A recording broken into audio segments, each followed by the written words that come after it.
Bonjour tout le monde. Quoi faire quand tu ne sais plus quoi faire? Dans nos périodes de transition, c'est inévitable de rencontrer des moments où on ne sait plus quoi faire. Dans ces moments-là, justement, on a l'impression de faire du surplace, de vivre en suspension. Nos tentatives de changement, ça tombe dans l'eau, on donne des coups d'épée dans l'eau. Il n'y a rien qui change, puis on veut bien, mais il n'y a rien qui change. Prendre un moment de recul ou d'arrêt, ça semble comme une perte de temps. Mais au contraire, c'est essentiel pour se repositionner et repartir le mouvement dans la bonne direction.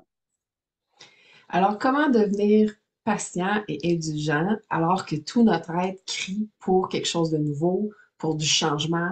Puis, comment faire pour exister, pour réaliser son quotidien alors qu'on attend impatiemment que quelque chose de différent se mette en place?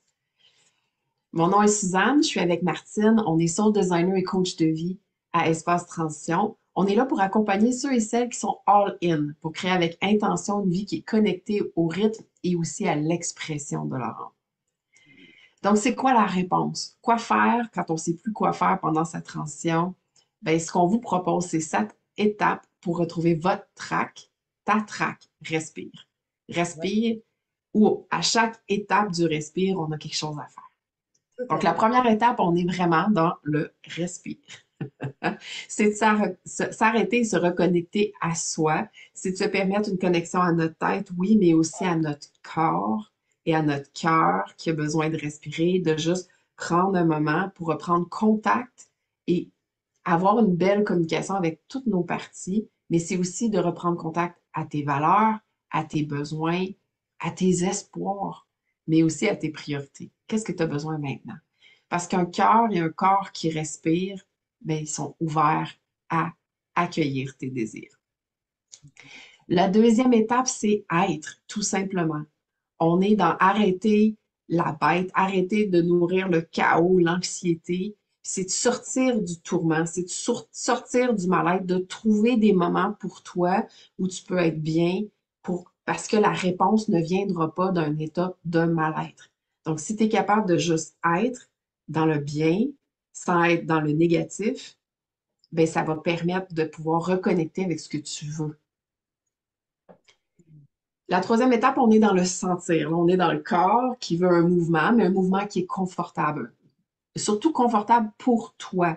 Donc, c'est d'initier des actions qui sont sécurisantes, qui sont réconfortantes, qui sont nourrissantes, qui permettent de lancer un momentum, mais qui est dans le bien-être et dans le plaisir pour toi.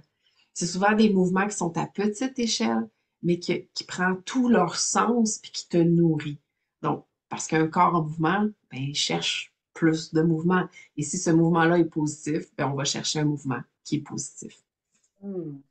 Puis pour justement créer cette lancée-là du mouvement, on va prendre le P de respire, c'est de se permettre, c'est admettre et accepter vouloir quelque chose de différent. Parce que si on ne change rien, on va avoir le même résultat, n'est-ce pas? Donc, c'est placer son intention pour créer un nouveau momentum. Imaginez à quoi ou dans quoi on veut investir notre énergie. Donc, se visualiser est la première étape pour la manifestation.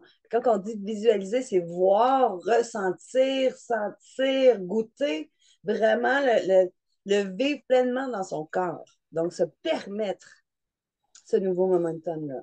Ensuite, dans respire pour intuition. Donc, écouter son intuition. Puis pour ce faire, c'est d'aligner toutes ses intelligences, puis faire confiance à la partie de toi qui sait, puis qui lui permet de te guider, d'écouter, puis suivre les éléments, puis les pulsions qui te montrent comment que tu peux faire un nouveau momentum, puis sans que la tête, là, elle sache le pourquoi.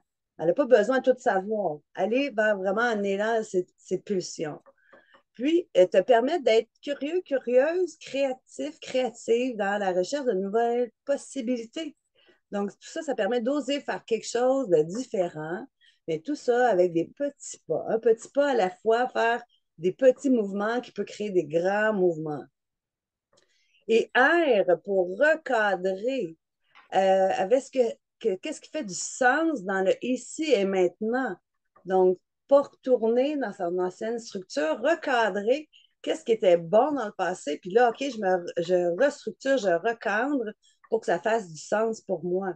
Puis répondre justement aux élans avec les ressources, l'énergie que tu as, n'est-ce pas? Peut-être que dans un moment de prise de conscience incroyable, ton énergie plus basse. Donc, prendre juste un petit mouvement qui va faire du bien et qui va faire du sens pour toi. Puis, si nécessaire, bien sûr, c'est trouver comment ajouter des ressources qui soient autant internes qu'externes à toi.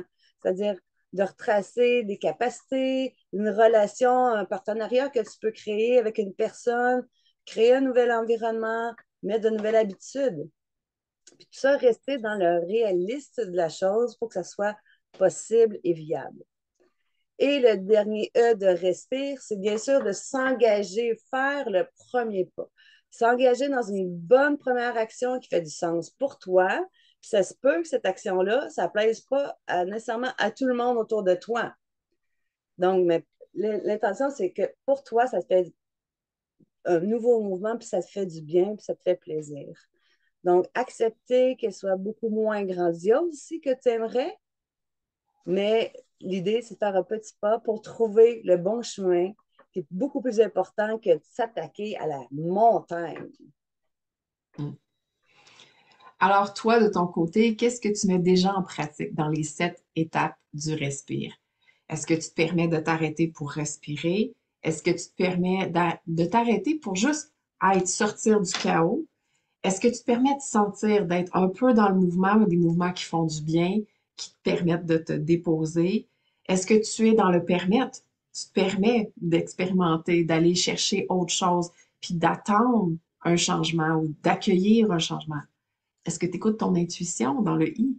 Est-ce que tu te permets aussi de recadrer en fonction de ce que tu as, de l'énergie, de la position que tu as en ce moment, pour que ça soit réaliste, pour que tu fasses des mouvements qui soient différents, oui, qui ouvrent la porte aux différents, mais qui ne soient pas non plus envahissants?